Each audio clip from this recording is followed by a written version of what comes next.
Sexología.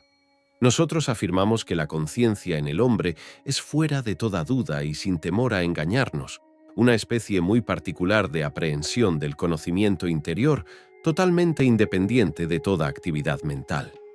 Ciertamente, podemos estudiar la sexología desde dos ángulos completamente diferentes. El uno, desde el punto de vista meramente oficial, tal como se enseña en la Universidad de Medicina, etc. El otro, desde el punto de vista gnóstico. Voy a afrontar la sexología a la luz del gnosticismo universal. Ante todo, gnosis significa conocimiento. La palabra gnosis entra también en la ciencia oficial. Diagnosis, por ejemplo, diagnóstico. Vean ustedes la gnosis ahí, en la etimología. En todo caso, las corrientes gnósticas definidas conocen a fondo la sexología. En nombre de la verdad, debo decirles que Sigmund Freud, con su psicoanálisis, inició una época de transformaciones extraordinarias en el campo de la sexología. Sigmund Freud produjo una innovación dentro del terreno de la medicina, y eso lo saben todos los que han estudiado a Freud. Adler fue ciertamente uno de sus mejores discípulos. Discípulo de él, también, fue Jung y muchos otros psicólogos, psicoanalistas y parapsicólogos. El sexo, en sí, es el centro de gravedad de todas las actividades humanas. Alrededor del sexo giran todos los aspectos sociales de la vida. Veamos, por ejemplo, un baile, una fiesta. Alrededor del sexo gira toda la fiesta. En un café gira todo alrededor del sexo. Hoy en día, el sexo comienza a ser estudiado por algunos sabios con propósitos trascendentales. Desafortunadamente y en verdad, abunda mucho la pornografía. Se desvía al sexo hacia actividades meramente sensuales. Hay varias clases de sexo. Existe el sexo normal, común y corriente. Existe el infrasexo y existe el suprasexo. ¿Qué se entiende por sexualidad normal? Entiéndase por sexualidad normal la actividad sexual conducente, pues, a la reproducción de la especie. La infrasexualidad es diferente, y hay dos clases de infrasexuales. En materia de cábala, por ejemplo, se dice que Adán tenía dos esposas, Lilith y Naema. Lilith representa a una de las esferas infrasexuales. Encontramos en ella a los pederastas, homosexuales, lesbianas, etc. Y del lado de Nahema encontramos nosotros a los abusadores del sexo, los pornográficos, aquellos que se entregan de lleno, pues, a la lujuria sin freno de ninguna especie ni control alguno. Son dos esferas de la infrasexualidad. Así pues, el sexo normal, repito, conduce a la reproducción de la especie.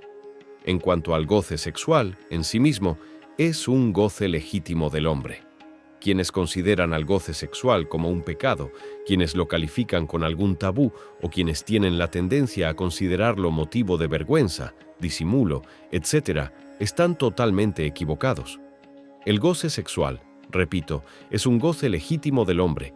De ninguna manera podría ser despreciado o subestimado o calificado como tabú. Se tiene derecho, por naturaleza, al goce sexual. Pero pasemos ahora al suprasexo, a la suprasexualidad. Incuestionablemente, la suprasexualidad es para los genios, para los hombres trascendentales, para las mujeres inefables, etc. Suprasexuales fueron un Jesús de Nazaret, un Buda, un Hermes Trismegisto, un Mahoma, un Lao Tse en China, un Quetzalcóatl, para nosotros los mexicanos, un Pitágoras, etc. Todos podríamos entrar en el reino de la suprasexualidad. Empero, digo, para entrar en el reino de lo suprasexual, en la esfera de la suprasexualidad, se requiere primero que todo el sexo normal. El infrasexual, por ejemplo, lesbianas, homosexuales, pederastas, masturbadores, no está preparado para entrar en el reino de la suprasexualidad. El infrasexual debe, primero que todo, si es que quiere regenerarse, empezar por lograr la sexualidad normal. Una vez lograda, se puede de lleno entrar en el camino de lo suprasexual. Es difícil para los homosexuales y para las lesbianas, que pertenecen a la esfera de lo infrasexual, la regeneración. Hace poco vino a visitarme un sujeto homosexual, venía de su país, Honduras.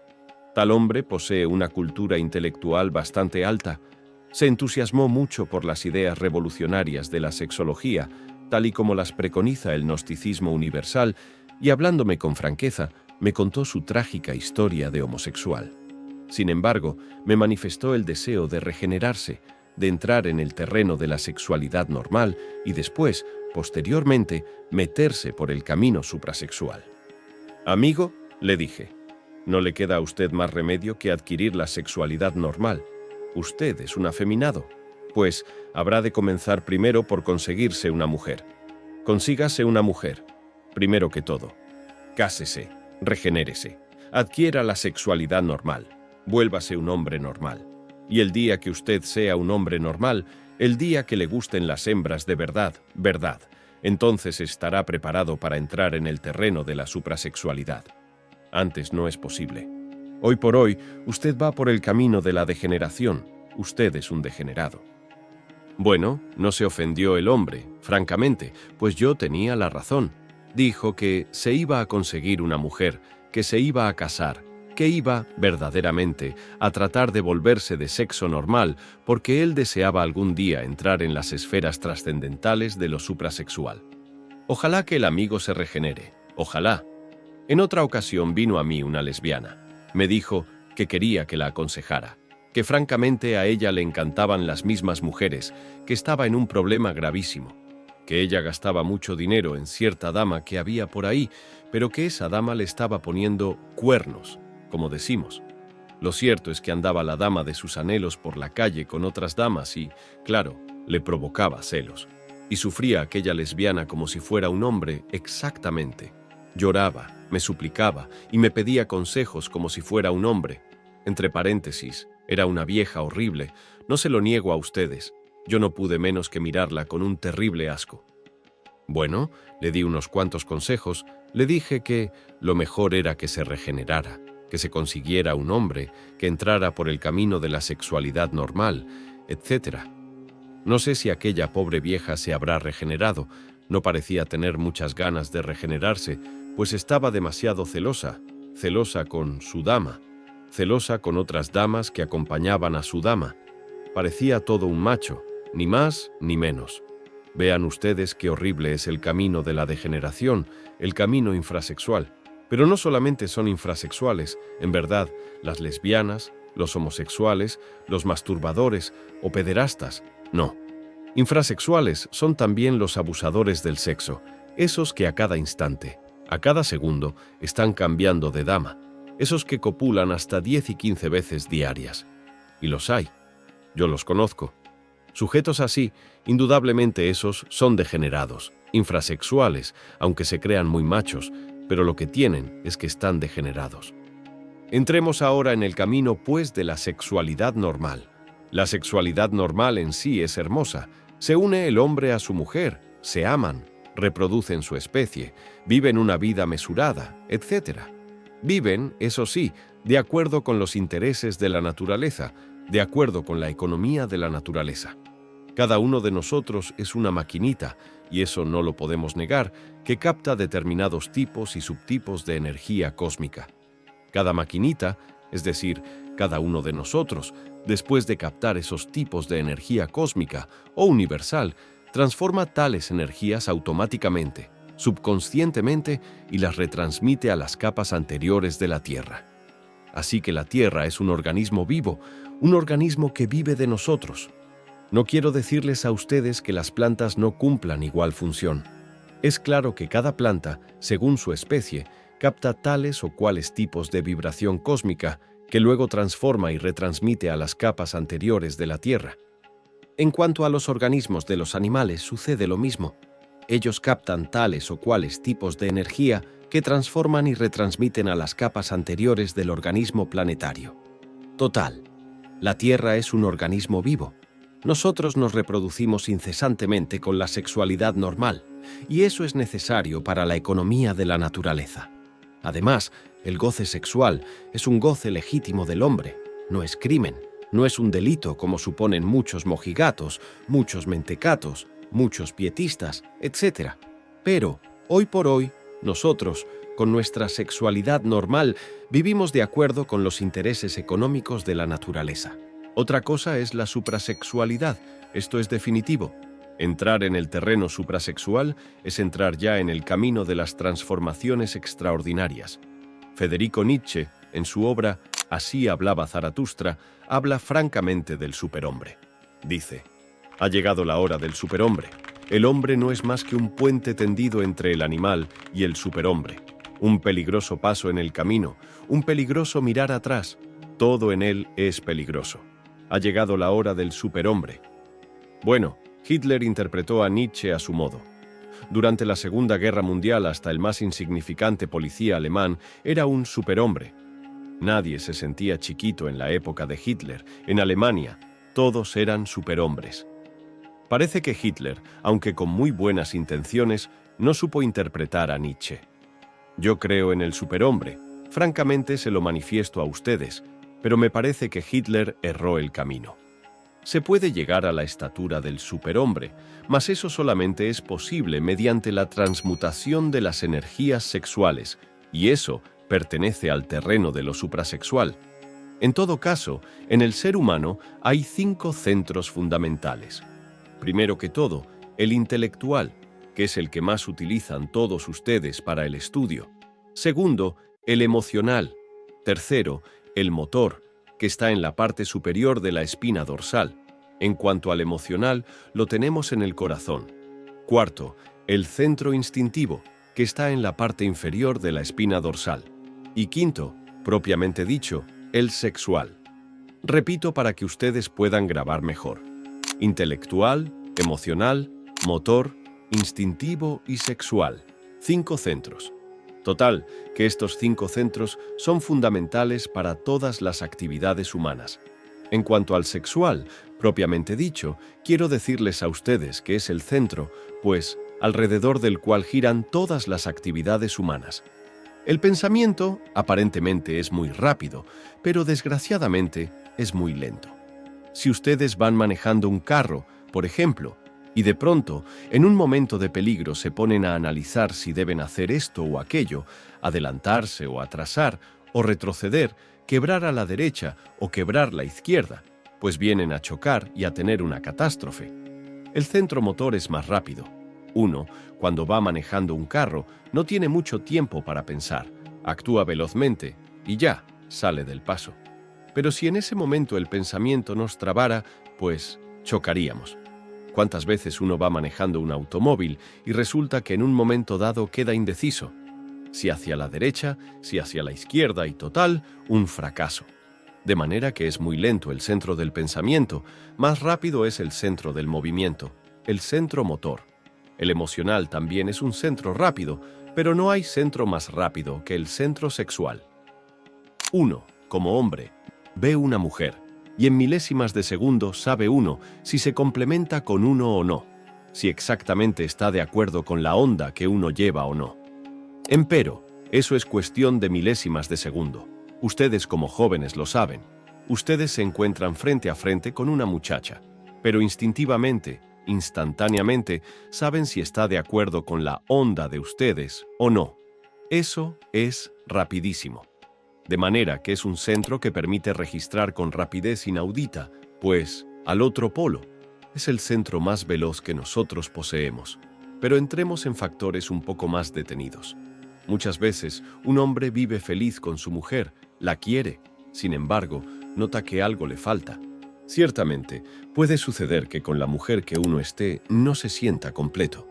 Puede ser que ella llene las actividades del centro emocional, posiblemente, pero tal vez no se complemente con uno mentalmente, o tal vez, sexualmente, no se complemente con uno. Y al encontrar uno por ahí otra dama, puede sucederse que esta otra sí se complemente con uno, y entonces viene eso que se llama adulterio. No vengo yo aquí a alabar el adulterio. En cierta ocasión, por ahí había una sala donde varias adúlteras estaban dándole al vidrio. Y una de ellas, de pronto embriagada de vino, dijo: «¡Viva el adulterio!». Era una dama muy hermosa, entre paréntesis. No, yo no vengo a hacer alabanzas del adulterio porque eso sería absurdo, pero sí veo las causas del adulterio. Muchas veces, uno de la pareja no consigue complementarse, en los 5 centros, totalmente con el otro. Entonces, posiblemente encuentre complementación con otra persona y de allí deriva eso que se llama adulterio. Pongamos que, emocionalmente, Un hombre se complementa con una mujer, pero sexualmente no. Puede darse el caso que encuentre una dama con la que sí se complemente sexualmente. Supongamos que un hombre se complementa con una mujer mentalmente, pero emocionalmente no. Puede darse el caso que encuentre una dama con la que venga a complementarse emocionalmente. Puede suceder que en el mundo de los hábitos no se complemente un hombre con su mujer.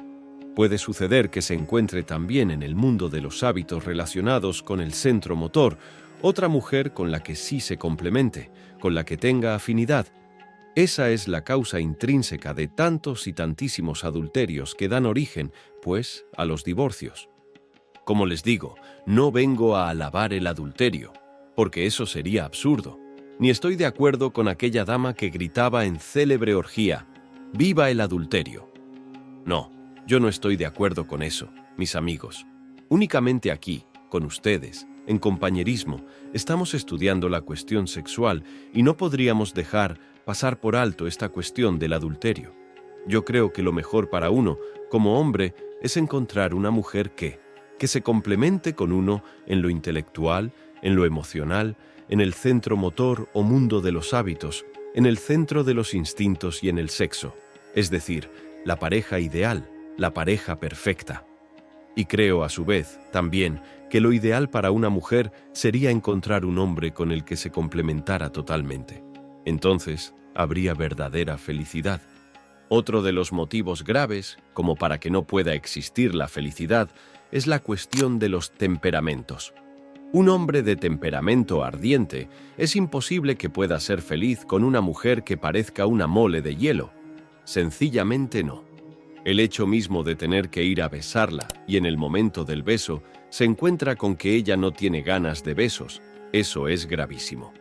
Ahora, ¿qué diríamos durante la cópula, en el momento de copular una mujer helada?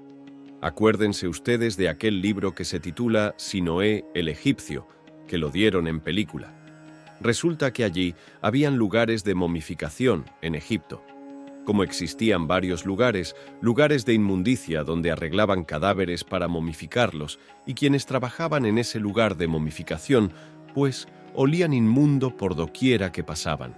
Y ninguna mujer gustaba de esa clase de hombres que olían tan feo y, claro, olían a podredumbre, metidos entre la podredumbre. ¿Saben ustedes lo que hacían esa clase de momificadores? Copulaban con los cadáveres de las hembras que traían ahí. ¿Les parece a ustedes muy agradable eso, copular con difuntas? Eso sucedía en Egipto. Pues bien, ¿qué dirían ustedes de un hombre de temperamento ardiente que tenga que copular con una mujer de hielo, con un cadáver? Eso resulta espantosamente horrible. También es muy cierto y de toda verdad que existe el temperamento, dijéramos bilioso, gente pesada, torpe. Una mujer, por ejemplo, de carácter pesado, torpe en sus movimientos, sin querer casi, es imposible que pueda entenderse con un hombre de temperamento nervioso, por ejemplo. Imposible. Aún es imposible también que un hombre de temperamento nervioso pueda entenderse con una mujer completamente ardiente. Así que la cuestión de los temperamentos es muy importante. No solamente se necesita que haya correlación entre los distintos centros de la máquina orgánica, intelecto, emoción, movimiento, instinto y sexo, sino que haya temperamentos afines. Solo así, habiendo temperamentos afines y perfecta interrelación entre los distintos centros de la máquina, pues entonces puede haber una auténtica afinidad, lo cual daría felicidad. Sin embargo, estoy hablándoles hasta ahora de sexualidad normal. Suprasexualidad es diferente, mis amigos. Para entrar en el terreno de la suprasexualidad se requiere, ante todo, saber transmutar la energía creadora. Pero debemos pensar en el sexo no solamente como cuestión fisiológica. Ha de saberse que en el sexo existe energía. Al fin y al cabo, Einstein dijo: energía es igual a masa, multiplicado por la velocidad de la luz al cuadrado. También dijo: la energía se transforma en masa, la masa se transforma en energía. ¿Es posible transformar la masa en energía? Claro está que sí. Vean ustedes un pozo de agua en el camino, en la carretera, con el calor del sol. Se va evaporando esa agua que por último se convierte en nubes y en última síntesis en energía. en nubes, rayos, truenos. Todas las aguas de los mares y de los ríos se convierten en nubes y, por último, en rayos y truenos, es decir, en energía. Lo mismo sucede con el ens seminis. ¿Qué se entiende por ens seminis? La entidad del semen, es decir, el esperma sagrado. Hoy se tiene la tendencia a considerar el esperma como simplemente una sustancia que secretan nuestras glándulas endocrinas sexuales. La palabra sagrado, acomodada al esperma, parece como fuera de onda. Sin embargo, si ustedes estudian cuidadosamente el psicoanálisis de Sigmund Freud, verán que él dice lo siguiente. Dice que las religiones, en última síntesis, tienen origen sexual. Yo estoy de acuerdo con Freud en ese sentido. Si ustedes están de acuerdo, bien, y si no están, bien. Yo, por mi parte, sí estoy. Cuando uno mira las religiones de los indígenas, por ejemplo, las religiones de las distintas tribus de Indoamérica, o de África, o de Asia, puede, dijéramos, evidenciar en forma directa y por sí mismo de que todas esas religiones, en todos esos cultos, hay una mezcla de lo sexual con lo místico, es decir, de lo religioso con lo erótico. Uno se maravilla al ver en la India esa clase de templos o pagodas, dioses y diosas allí en posturas de tipo erótico, copulando. Y lo más interesante es que esas posturas fueron sagradas en la tierra de los Vedas. Están debidamente clasificadas y en una o en otra forma coadyuvan maravillosamente con Eros, con la erótica. A lo freudiano o a lo meramente, dijéramos, lujurioso, pero coadyuvan. Habían en Creta grandes procesiones, por ejemplo, en que las sacerdotisas iban con palos enormes de madera sagrada. Entonces el falo no era considerado de la forma vulgar como hoy lo hacemos, sino que se le rendía un verdadero culto. También se le rendía culto al yoni, es decir, al órgano sexual femenino. No hay duda de que la lanza aquella, con la que se dice que Longinus hirió el costado del Cristo, no es sino una viva representación del falo. No hay duda también de que la copa, cáliz o el santo grial, por la cual pelearon todos los caballeros de la Edad Media cuando salieron para la Tierra Santa durante la época de las cruzadas eucarísticas, representaban al yoni femenino, al eterno femenino. Por cierto, que los caballeros de la Edad Media andaban buscando ese cáliz en el que bebió Cristo en la última cena, símbolo del yoni. Jamás lo encontraron, es obvio. Pero como recuerdo de aquella época y de la búsqueda del Santo Grial y de la pelea contra los moros, quedó la copa esta de las Olimpiadas. Copa que se entrega a los vencedores en los Juegos Olímpicos, tiene ese origen esa copa. No olviden que representa siempre al yoni, es decir, al órgano sexual femenino. Así pues, en el terreno de lo suprasexual, el cáliz y la lanza son sagrados. El esperma es sagrado porque en el esperma está contenida nuestra propia personalidad. Los alquimistas medievales veían en el esperma al vitriolo. Por cierto que esa palabra se descompone así, visita interiore terrae rectificando, invenies occultum lapidum, visita el interior de nuestra tierra, que rectificando encontrarás la piedra oculta. Pero, ¿a qué piedra se referían precisamente los alquimistas medievales? A la famosa piedra filosofal. Tal piedra hay que fabricarla. No hay duda que existen fórmulas para su fabricación. Yo creo en la piedra filosofal, pero hay que fabricarla. Mediante el esperma sagrado y sus transmutaciones es posible lograr la piedra filosofal. La transmutación de la libido sexual, convertir el esperma en energía, es posible cuando se conoce la clave. Lo importante es conocer la clave. Si con el ens seminis podemos nosotros dar vida a un hijo, si con el ens seminis podemos reproducir la especie, si con el ens seminis podemos llenar de millones de seres humanos un mundo, es cierto, y de toda verdad, que con el ens seminis, es decir, con la entidad del semen, podemos darnos vida a sí mismo y convertirnos en verdaderos superhombres, en el sentido más completo de la palabra. Ahora bien, lo importante sería lograr la transmutación de la libido sexual. Mediante la transmutación, logramos cerebrizar el semen y seminizar el cerebro. Se hace necesario seminizar el cerebro, señores, porque es muy sabido por los hombres de ciencia actual que no todas las áreas del cerebro actualmente están trabajando. Se sabe hoy en día, en medicina, de que solo una mínima parte de nuestro cerebro está, actualmente, ejerciendo sus funciones. Incuestionablemente tenemos muchas áreas, muchas partes del cerebro inactivas. Si con el poquito de cerebro que está activo hemos logrado crear cohetes atómicos que viajan a la Luna, hemos logrado crear la bomba atómica, con la que se destruyeron ciudades como Hiroshima y Nagasaki, hemos conseguido nosotros aviones supersónicos que viajan a una velocidad extraordinaria. ¿Qué tal si nosotros regeneráramos el cerebro, si pusiéramos en actividad todas las partes de cerebro, si la totalidad de la masa encefálica trabajara? Entonces podríamos transformar este mundo, cambiarlo, hacerlo maravilloso. Pero hay que regenerarlo, hay que seminizarlo, cerebrizar el semen y seminizar el cerebro. He ahí la clave.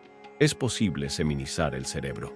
Los grandes músicos de antaño, un Beethoven, por ejemplo, un Mozart, un Chopin o un Liszt, fueron hombres que tuvieron el cerebro muy seminizado, hombres que dieron a su cerebro capacidades extraordinarias, que utilizaron el mayor porcentaje de las áreas cerebrales. Sin embargo, hoy en día la cosa es muy diferente. El cerebro humano se ha degenerado demasiado y no nos damos cuenta de ello. Si estamos en medio de una pachanga contentos, si estamos de acuerdo con la última onda, si estamos en pleno rock and roll y de pronto alguien quita el disco y pone la Novena Sinfonía de Beethoven, ¿cómo se sentirían ustedes? Estamos seguros de que ustedes no continuarían en la pachanga.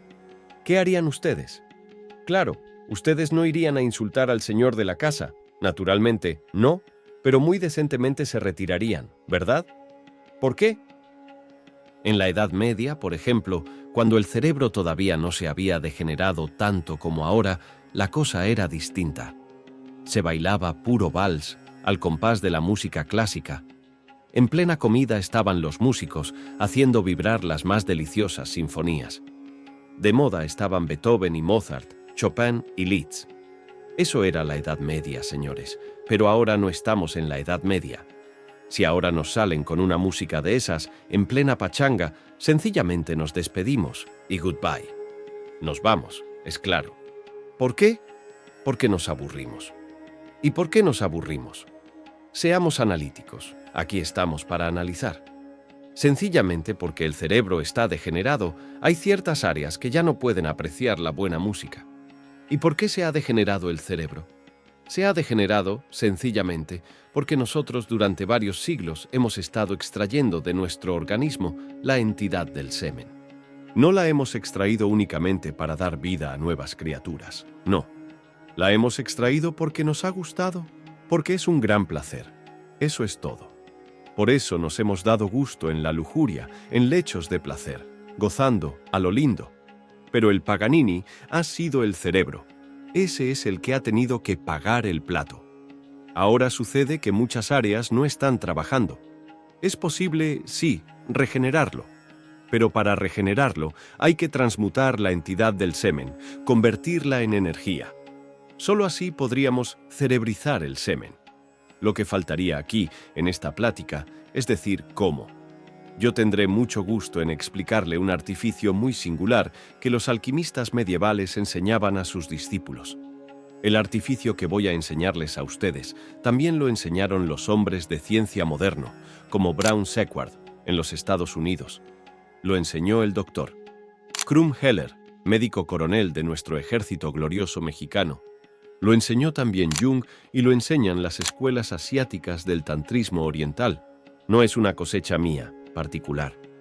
Yo la he aprendido de todos esos sabios y a su vez se las comunico a ustedes, no como un artículo de fe o como un dogma inquebrantable, no. Si ustedes quieren aceptarlo, acéptenlo. Si no lo quieren aceptar, no lo acepten. Muchas escuelas lo han aceptado, muchas escuelas lo han rechazado. Cada cual es libre de pensar como quiera. Yo únicamente les doy mi modesta opinión. El artificio consiste en esto. Conexión del lingam yoni. Lingam. Ya saben ustedes cuál es el lingam, el falo. Yoni. Ya saben ustedes que es el útero, el eterno femenino, el órgano sexual de la mujer. Sin la eyaculación de la entidad del semen. El doctor Crum Heller, en latín, daba la fórmula. Decía: Imisum membrum virile in vaginam feminae sine eiaculazione seminis. Algunos científicos modernos la han aceptado. Hubo la Sociedad Oneida, en Estados Unidos, experimentó con esa fórmula. En la Sociedad Oneida, vean ustedes lo que se hacía. Entraron unas 25 parejas, hombres y mujeres, a trabajar con el sexo. Durante cierto tiempo se les ordenaba copular, pero sin la eyaculación de la entidad del semen. Luego se les sometía a estudios clínicos. En los Estados Unidos se logró observar la seminización completa del cerebro, el aumento de hormonas en la sangre, la mejora completa del organismo, la fortificación de la potencialidad sexual, etc., y muchas enfermedades desaparecieron. Cuando los científicos resolvían que era necesario que se tuvieran hijos, daban entonces, en la Sociedad Oneida, también, la libertad para que copularan con eyaculación seminal. Entonces se obtenía la reproducción. Así se hicieron muchos experimentos en la Sociedad Oneida. En todo caso, lo interesante de este fino artificio que constituye el secreto secretorum de los alquimistas medievales consiste en que nunca llegan a degenerarse las glándulas sexuales. Ustedes saben muy bien que cuando las glándulas sexuales se degenera también la hipófisis y se degenera también todas las glándulas de secreción interna. Todo el sistema nervioso líquido pasa por procesos de degeneración. Entonces viene la decrepitud y la muerte. ¿Por qué existe la vejez? Sencillamente porque las glándulas sexuales entran en decrepitud. Al entran en decrepitud todas las glándulas endocrinas, y entonces se procesa la cuestión aquella de la decrepitud y vejez. Pero si hubiera un sistema que permitiera que las glándulas sexuales no se degeneraran, no entraran en decrepitud, podría conservarse todo el sistema nervioso líquido, en perfecta actividad, y entonces no habría decrepitud ni vejez. Eso es obvio. Ahora bien, por medio de este fino artificio, conexión del lingam yoni sin eyaculación del ens seminis, como dicen los médicos famosos Crum Heller y Brown Sequard, es posible entonces conservar las glándulas sexuales activas durante toda la vida.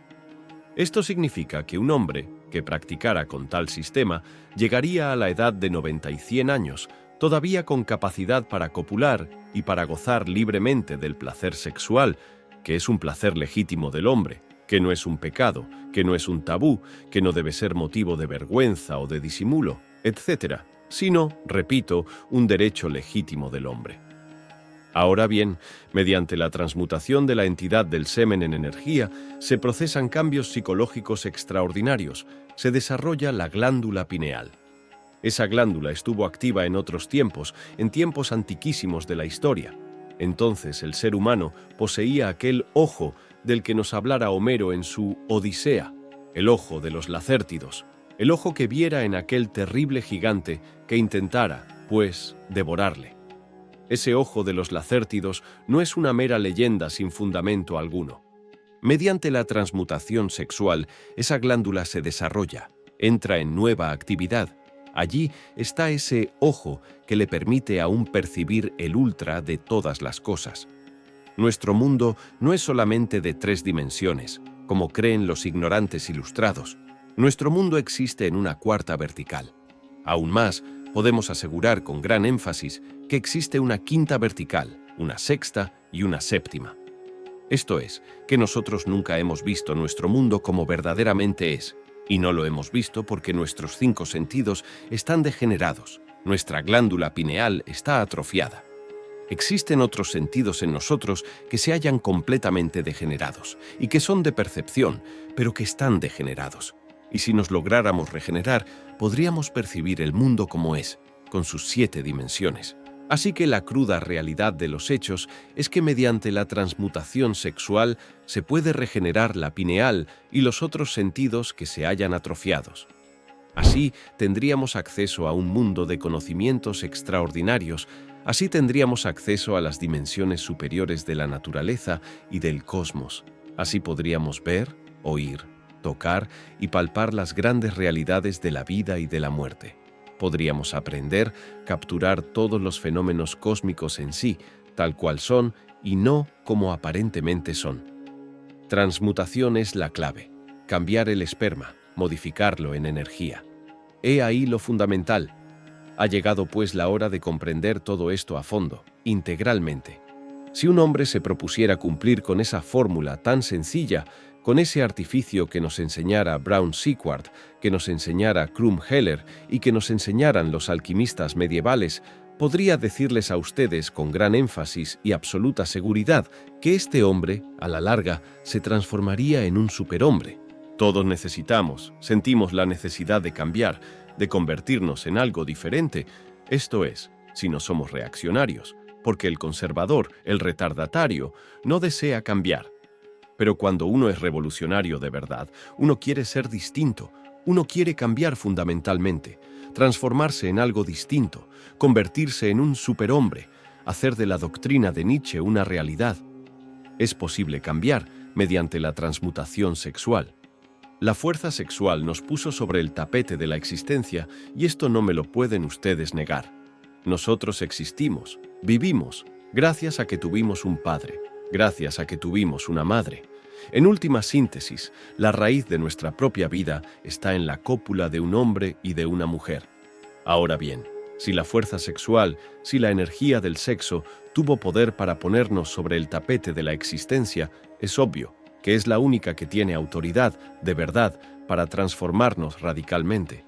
En el mundo hay muchas ideologías, en el mundo hay muchas creencias y cada cual es libre de creer en lo que le dé la gana, pero la única fuerza que tiene autoridad para transformarnos fue la que nos creó, la que nos puso sobre el tapete de la existencia. Me refiero, en forma enfática, a la fuerza sexual. Aprender a manejar esa energía maravillosa del sexo significa hacerse amo de la creación. Cuando el esperma sagrado se transforma en energía, se provocan cambios psicosomáticos extraordinarios. Bien sabemos nosotros lo que son esos vasos hormonales de nuestras gónadas, cómo trabajan, cómo pasan las hormonas de vaso en vaso, cómo, por último, a lo largo de los cordones espermáticos, llega hasta la próstata. Bien sabemos lo valiosa que es la próstata. Allí se producen las más grandes transformaciones de la entidad del semen y las hormonas, por último, entran en el torrente sanguíneo. La palabra hormona viene de una raíz griega que significa ansias de ser, fuerza de ser. Las hormonas han sido estudiadas por nuestros hombres de ciencia, son maravillosas. Las hormonas sexuales, por ejemplo, entrando en el torrente sanguíneo, realizan prodigios. Cuando tocan a las glándulas endocrinas, sea la tiroides, sean las paratiroides, sean a los riñones, o suprarrenales, o a la timo, etc., las estimulan, hacen que esos pequeños microlaboratorios produzcan más hormonas y esas hormonas, producidas por todas las glándulas en general, enriquecen el torrente sanguíneo en forma extraordinaria. Entonces desaparecen las dolencias, desaparecen las enfermedades. Desgraciadamente, hoy por hoy, el esperma que es preparado por las gónadas y que luego sube o asciende hasta la próstata es, desgraciadamente, despilfarrado y ni siquiera se les deja descomponer a los famosos zoospermos en las hormonas cuando ya se les tira fuera del organismo, cuando se les arroja. Muchas veces ni siquiera alcanza a ascender desde los testículos hasta la próstata la entidad del semen cuando ya es eliminada. Y en cuanto a los masturbadores, ¿qué diremos? Bien saben ustedes lo que es el vicio de la masturbación. Cuando alguien se masturba, indubitablemente está cometiendo un crimen contra natura. Después de que se ha eyaculado la entidad del semen, queda cierto movimiento peristáltico en el falo, y esto lo sabe cualquier hombre. Con tal movimiento, siempre el falus recoge del útero de la mujer la energía que necesita para alimentar al cerebro. Pero durante la masturbación, la cosa es distinta. El falus lo único que recoge, con su movimiento peristáltico, es aire frío que va al cerebro. Así se agotan muchas facultades cerebrales. Innumerables sujetos han ido al manicomio por el vicio de la masturbación. Un cerebro lleno de aire es un cerebro estúpido en un 100%, así que condenamos ese vicio, totalmente. Distinto es si se transmuta el esperma sagrado en energía, pero esto solamente es posible durante la cópula, evitando, pues, a toda costa, la eyaculación del ens seminis. Porque, como dijeran los mejores sabios medievales, dentro de él se encuentra todo el ens virtutis del fuego, es decir, la entidad ígnea del fuego. Enriquecer la sangre con hormonas no me parece un delito. Transmutar el esperma en energía, está muy bien documentado por hombres como Sigmund Freud y otros tantos. Entonces, lo importante sería aprovechar toda la potencialidad sexual para seminizar el cerebro y desarrollar la glándula pineal y hasta la hipófisis y otras. Así se conseguirá una transformación orgánica maravillosa. Lo psicosomático está relacionado íntimamente con lo sexual. Una suprasexualidad implica, de hecho también, algo suprasexual dentro de lo psicosomático. Por eso diría yo a ustedes, con entera realidad, que suprasexuales fueron, por ejemplo, hombres como un Hermes Trismegisto, o como Quetzalcóatl, o como el Buda, o Yeshua ben Pandirá, que no es otra cosa que el gran Kabir Jesús. Esos fueron suprasexuales. El suprasexual es el superhombre de Nietzsche. Uno puede alcanzar la estatura del superhombre entrando en el terreno de la suprasexualidad, sabiendo gozar del amor, sabiendo gozar de la mujer, sabiendo vivir con alegría, con más emoción y menos razonamiento inútiles. La emoción es lo que cuenta, y eso vale más que todo. Así pues, desde un punto de vista revolucionario, nosotros podemos convertirnos en verdaderos dioses hombres, si así lo queremos. Bastaría que regeneráramos las áreas del cerebro, que las pusiéramos a trabajar a todas, y entonces sí haríamos un mundo mejor. En todo caso, creo y es indispensable saber que la clave dada para la transmutación significa también la clave para la regeneración. Los sabios de la antigüedad nos hablaron de un fuego solar, que existe siempre latente en toda materia orgánica e inorgánica. Ese fuego, naturalmente, está encerrado, en cuanto al hombre, en su sistema seminal. No se trata, naturalmente, de un fuego meramente físico. Es, dijéramos, un fuego de tipo supradimensional, psicológico o metafísico. Ese Fo-Hat, palabra que significa fuego, de tipo estrictamente sexual y que todos los sentimos durante la cópula, puede desenvolverse y desarrollarse para ascender desde nuestro sistema seminal a lo largo del canal medular espinal. Cuando ese fuego asciende, despierta en nosotros poderes que ignoramos, poderes extraordinarios de percepción, o mejor dijéramos, de extrapercepción sensorial, poderes que divinizan. Pero hay que despertarlos mediante la transmutación de la libido, sabiendo gozar del amor. Y la mujer también puede despertarlos, sabiendo gozar de su varón. Con ese fuego se realizan prodigios. Los orientales lo denominan Kundalini, y es maravilloso. Nuestros antepasados mexicanos le denominaban la serpiente, porque, decían ellos, tiene figura de serpiente sagrada que sube a lo largo del canal medular espinal. En el oriente se habla de 7 centros que existen en la espina dorsal, 7 centros magnéticos que podrían ser perfectamente estudiados, con placas muy especiales y también con agujas imantadas y otros sistemas de investigación. El primero está en el coxis. Cuando entra en funcionalismo, nos confiere determinados poderes sobre el elemento tierra. El segundo está a la altura de la próstata, el cual nos confiere poderes sobre los elementos acuosos de nuestro organismo. El tercero está a la altura del ombligo, el cual, despertado, nos permite manejar nuestro temperamento ardiente y hasta actuar sobre el fuego universal. El cuarto está a la altura del corazón, y es obvio que nos confiere ciertas facultades extraordinarias como la de la telepatía, la intuición y muchos otros. El quinto está a la altura de la glándula tiroides, que secreta el yodo biológico, nos confiere cierto poder psíquico extraordinario, la llamada clariaudiencia, el poder para escuchar los sonidos del ultra. El sexto, a la altura del entrecejo, que nos da el poder para poder percibir también las dimensiones superiores de la naturaleza y del cosmos. Y el séptimo, a la altura de la glándula pineal, que nos da el poder para ver, por sí mismos, los misterios de la vida y de la muerte. Así pues, esas facultades se hallan latentes dentro de nuestro organismo y pueden ser despertadas con ese fuego extraordinario que los indostanes llaman Kundalini, y que sube por el canal medular mediante la transmutación sexual. Pero para llegar a estas alturas se necesita trabajar con ese secreto secretorum durante toda la vida.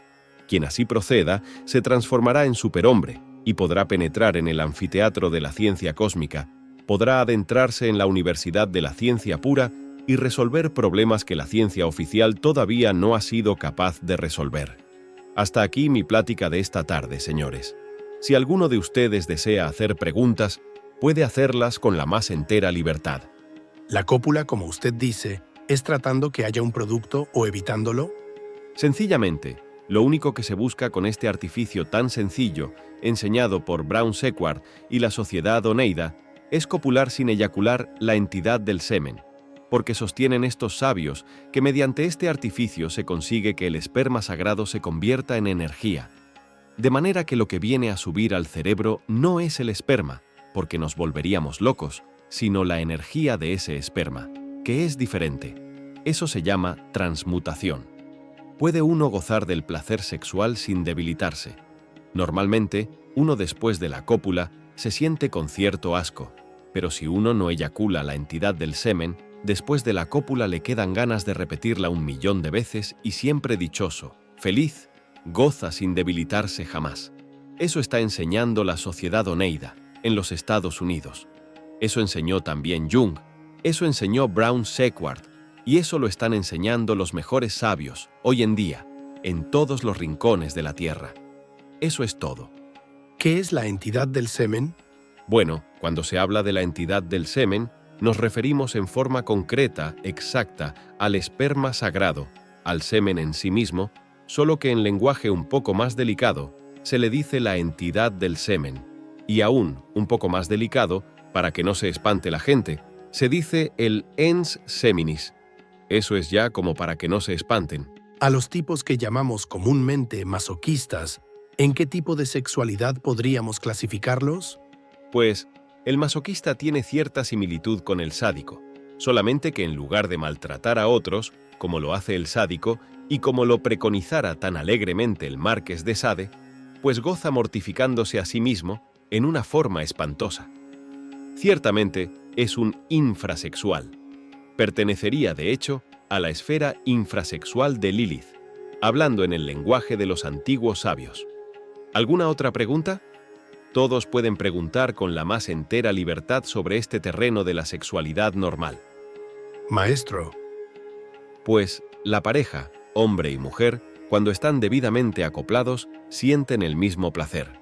Sucede a veces que, por ejemplo, los hombres que han debilitado demasiado a la potencia sexual debido al abuso no logran satisfacer sexualmente a la mujer, porque la mujer, para que pueda llegar a un orgasmo fisiológico, necesita que el varón sea lo suficientemente fuerte como para sostenerse durante el coito en forma continua, hasta que ella logre, pues, el tal orgasmo.